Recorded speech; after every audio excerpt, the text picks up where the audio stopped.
Hello students, welcome to my YouTube channel Commerce Strides.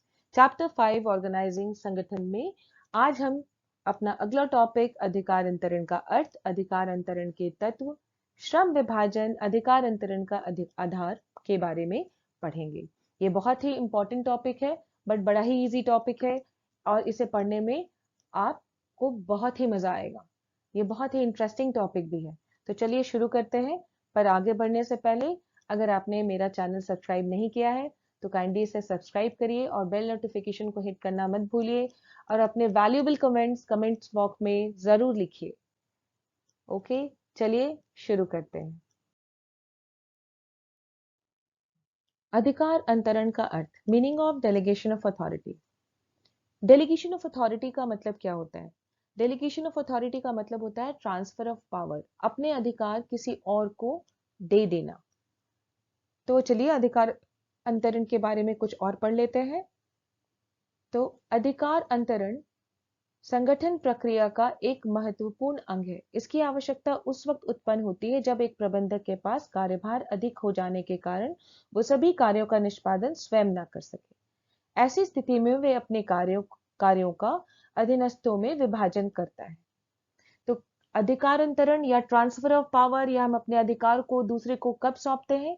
जब कोई प्रबंधक संस्था में, संगठन में बहुत ज्यादा कार्य उसके पास हो जाता है और वो सभी कार्यों को अच्छे तरीके से निष्पादित नहीं कर पाता क्योंकि उसके पास उतना समय नहीं है। तब वो क्या करता, अपने कुछ कार्यों को वह अपने अधीनस्थों को दे देता है ताकि कार्यों का निष्पादन अच्छे से हो पाए। तो जब वो सभी कार्यों का निष्पादन स्वयं ना कर सके तो ऐसी स्थिति में वो क्या करता है, अपने कार्यों का अधीनस्थों में विभाजन कर देता है। उसके जो कार्य होते हैं एक प्रबंधक के, अपने कुछ कार्यों को अधीनस्थों के बीच में बांट देता है। लेकिन अब प्रश्न ये उठता है कि क्या मात्र कार्य विभाजन कर देने से ही कार्य की सफलता को सुनिश्चित किया जा सकता है? तो क्या एक प्रबंधक जब अपने कार्य को अपने अधीनस्थों के बीच में बांट देता है तो क्या कार्य की सफलता सुनिश्चित की जा सकती है? मैंने कार्य अच्छे से हो जाएगा, ये सुनिश्चित है क्या? तो इसका जवाब है नहीं। कार्य का सफलतापूर्वक निष्पादन करने के लिए अधीनस्थों को कार्य के संबंध में निर्णय लेने के अधिकार दिए जाने भी जरूरी है। इसका मतलब यह है कि जब कोई प्रबंधक अपने अधीनस्थ को काम सौंपेगा तो उसके संग सिर्फ काम ही नहीं सौंपेगा, उसके संग उचित अधिकार भी सौंपेगा उस कार्य को निष्पादित करने के लिए। क्योंकि कार्य को पूरा करने के लिए बहुत सारे निर्णय लेने पड़ते हैं और निर्णय हम जब हमारे पास अधिकार होता है तभी हम ले पाते हैं। तो डेलीगेशन ऑफ अथॉरिटी या अधिकार अंतरण का मतलब अधिकार अंतरण तभी होता है जब हम कोई उत्तरदायित्व सौंपते हैं। उत्तरदायित्व को पूरा करने के लिए हमें अधिकार का अंतरण करना पड़ता है। ओके, आई होप आपको यहां तक समझ में आ गया होगा। अधिकार अंतरण का अर्थ थोड़ा और जान लेते हैं। कार्य विभाजन और उसके निष्पादन हेतु आवश्यक अधिकार सौंपने को ही अधिकार अंतरण अथवा भार अर्पण अथवा अधिकार सौंपना कहते हैं। तो कार्य विभाजन और उसके निष्पादन हेतु आवश्यक अधिकार सौंपना, इसी को हम अधिकार अंतरण कहते हैं। तो जब भी कोई प्रबंधक अपने कार्यों का विभाजन करता है और उसको अच्छे से पूरा करने के लिए आवश्यक अधिकार सौंप देता है अपने अधीनस्थों को, उसी को हम अधिकार अंतरण कहते हैं। अगर आपको एक लाइन में ये पूछा जाए कि अधिकार अंतरण से आप क्या समझते हैं, तो आपका उत्तर होगा कार्य का विभाजन करना और उसके निष्पादन हेतु उचित अधिकार सौंपने को अधिकार अंतरण कहते हैं। तो यही मेन पॉइंट है कि कार्य भी सौंपा और अधिकार भी सौंपा उस कार्य को करने के लिए। हेमन के अनुसार, हेमन ने क्या कहा है और इसका डेफिनेशन आप एग्जाम में जरूर लिखिए। हेमन के अनुसार अधिकार अंतरण का अभिप्राय केवल यह है कि अधीनस्थों को निश्चित सीमाओं के अंतर्गत कार्य करने का अधिकार सौंपा जाए। तो हेमन ने भी कहा है कि कार्य को करने के लिए जो अधीनस्थ होते हैं उन्हें कार्य के साथ साथ एक निश्चित सीमा के अंतर्गत अधिकार भी सौंपे जाए। अनिश्चित अधिकार नहीं सौंपने हैं। उस कार्य को संपादित करने के लिए, निष्पादित करने के लिए, संपादित नहीं, माफ कीजिएगा, निष्पादित करने के लिए, इस काम को करने के लिए जो भी अधिकार, उचित अधिकार लगेंगे उस कार्य को पूरा करने के लिए, वो अधिकार को सौंपना भी आवश्यक है। तो हम कार्य भी सौंपेंगे और उसको पूरा करने के लिए अधिकार भी।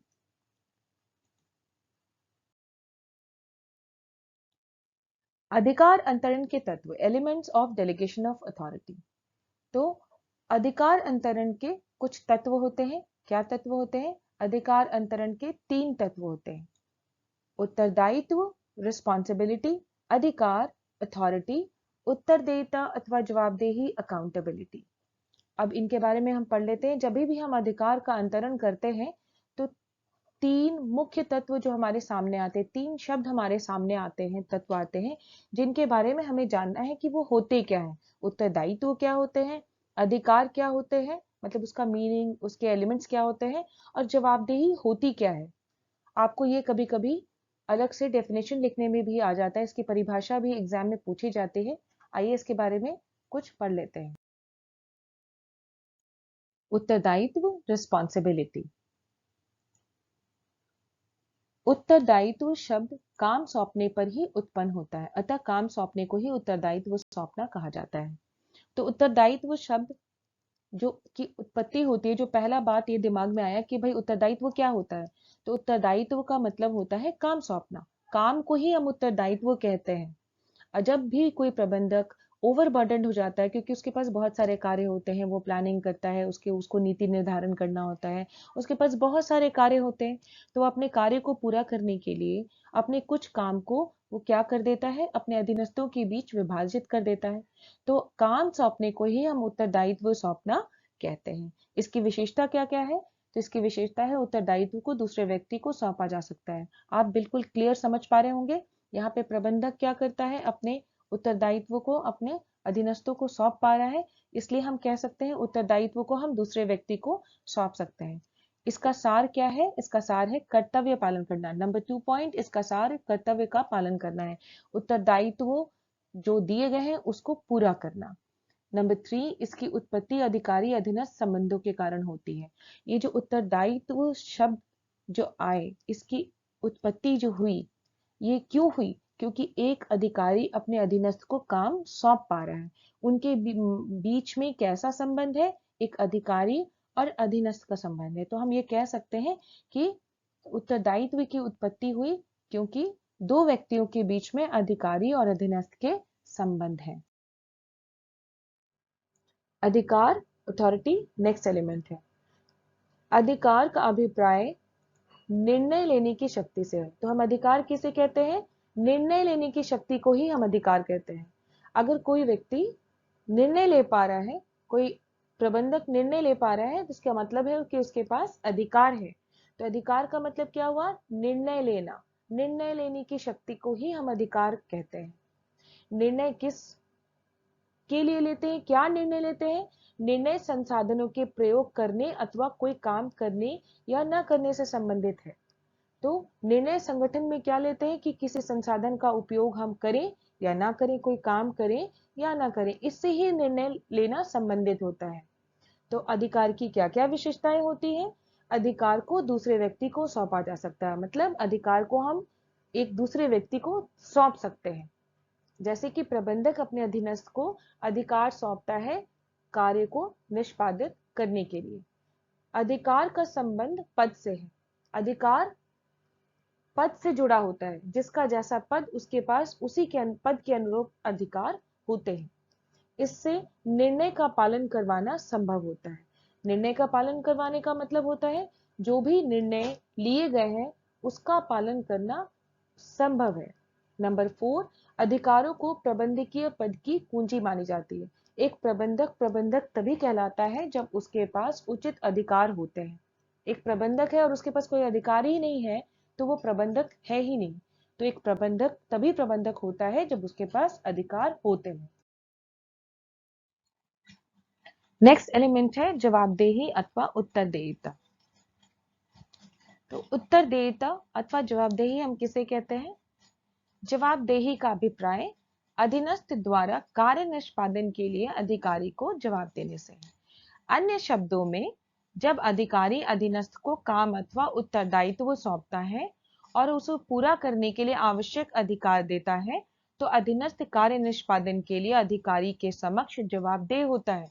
इसका अर्थ ये है, सिंपल सी भाषा में, सीधी भाषा में, सीधे शब्दों में हम ये कह सकते हैं, क्या कह सकते हैं कि जब भी कोई अधिकारी प्रबंधक अपने अधीनस्थ को काम सौंपता है निष्पादन करने के लिए, काम को पूरा करने के लिए, तो वो अधीनस्थ जो होता है और उस काम के संग क्या करता है, काम तो सौंपता ही, उसके संग एक आवश्यक अधिकार भी जब उसे देता है कि भाई इस काम को आप पूरा करिए, ये आपका काम है और इस काम को पूरा करने के लिए आपके पास कुछ अधिकार उसे दिए गए हैं। जब उसे काम और अधिकार जब वो दोनों दिए जाते हैं, तो जो अधीनस्थ होता है वो जवाबदेह बन जाता है। किसके प्रति? अपने अधिकारी के प्रति, अपने प्रबंधक के प्रति। तो मतलब जब भी कोई अधिकारी अधीनस्थ को काम अथवा उत्तरदायित्व सौंपता है और उसे पूरा करने के लिए आवश्यक अधिकार देता है, तो अधीनस्थ कार्य निष्पादन के लिए अधिकारी के समक्ष जवाबदेह होता है। उसकी ये अकाउंटेबिलिटी बनती है, जवाबदेही बनती है कि जो काम उसे सौंपा गया वो काम उसने पूरा किया या नहीं, या पूरा किया तो ठीक है और नहीं पूरा किया तो क्यों नहीं पूरा किया।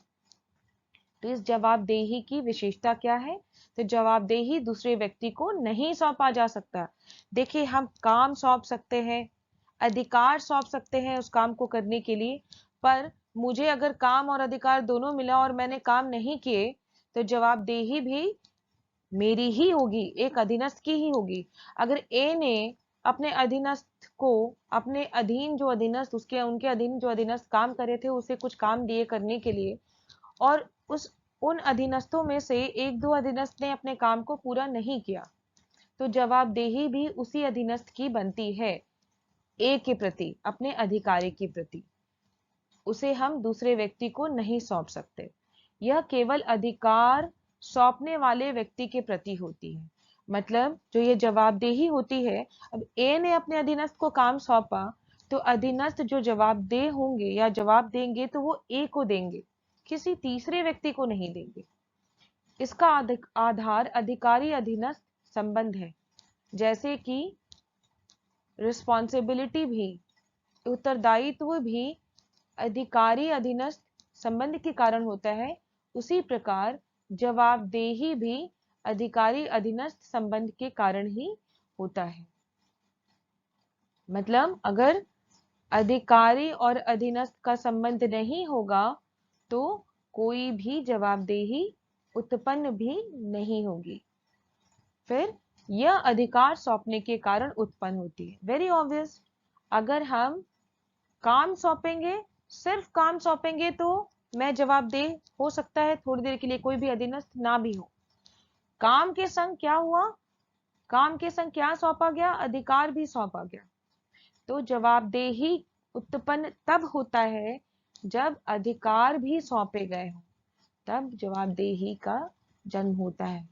जवाबदेह हो जाता है एक सबऑर्डिनेट अपने अधिकारी के प्रति। चलिए स्टूडेंट्स, अब हमारा नेक्स्ट टॉपिक है, क्या उत्तरदायित्व को सौंपा जा सकता है? Can accountability be delegated? ये बहुत ही इंपॉर्टेंट क्वेश्चन है, बट बहुत ही इजी एंड सिंपल है और आप इसे समझते भी हैं। चलिए थोड़ा और समझ लेते हैं। अगर आपसे कोई पूछे क्या उत्तरदायित्व को सौंपा जा सकता है, तो आपका जवाब होगा नहीं। क्यों नहीं? क्योंकि जब भी कोई एक अधिकारी, क्या ऐसा क्वेश्चन पूछा जाता है आपसे, देखिए, क्या एक अधिकारी अपने अधीनस्थ को अधिकारों का अंतरण करके अंतिम उत्तरदायिता से मुक्त हो जाता है? अर्थात क्या वो अधिकार सौंपने पर अधीनस्थों द्वारा किए जाने वाले कार्यों की सफलता या असफलता के लिए अपने उच्च अधिकारियों के प्रति जवाबदेह नहीं रहता? तो आपका जवाब होगा नहीं। देखिए, मैंने एक बड़ा सा नहीं लिखा है यहाँ पे।